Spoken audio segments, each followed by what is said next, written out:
Hello guys, स्वागत है आप सभी का शिव ओम क्लासेस के ऑनलाइन प्लेटफॉर्म में। अगर आपको अपनी क्लास का कंप्लीट स्टडी मटेरियल जैसे notes, videos, model paper, NCERT solutions, MCQ test, previous year के पेपर, ये सब कुछ चाहिए और वो भी बिल्कुल फ्री के अंदर, तो अभी प्ले स्टोर पर जाइए और शिव ओम क्लासेस नाम से हमारी जो ऐप है वो डाउनलोड कर लीजिए। इसके अंदर आपको सब कुछ फ्री के अंदर मिल जाएगा।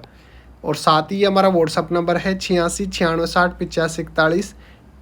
इस पर आप हमारे को व्हाट्सएप पे अपने क्लास और सब्जेक्ट लिखकर भेजेंगे तो हम व्हाट्सएप पर भी आपके नोट्स वगैरह भेज देंगे बिल्कुल फ्री ऑफ कॉस्ट। तो हम लोकोक्तियाँ पढ़ रहे थे, उसमें आगे बढ़ते हैं। अगली लोकोक्ति है करेला और नीम चढ़ा। करेला और ऊपर से क्या है, नीम चढ़ा।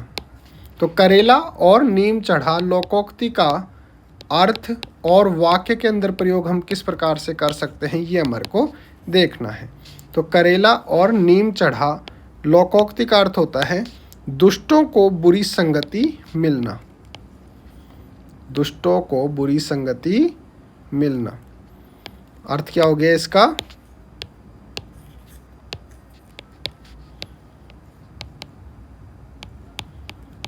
दुष्टों को बुरी संगति मिलना। एक तो पहले से ही वो दुष्ट थे और फिर उसके ऊपर से उनको बुरी संगति और मिल गई, यानी कि करेला और ऊपर से नीम चढ़ा। अब सर इसका वाक्य कैसे हम लिख सकते हैं? कोई व्यक्ति जो है, कोई भी व्यक्ति मान लो, वो पहले से ही झूठा और मक्कार इंसान था।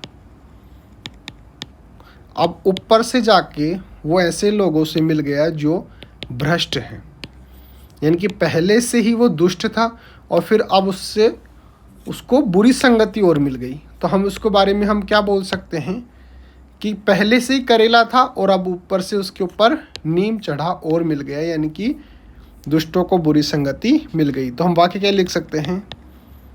एक तो वे पहले से ही झूठे और मक्कार थे, अब भ्रष्टाचारियों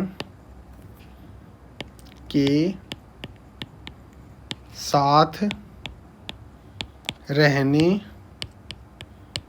लगे हैं। करेला और नीम चढ़ा।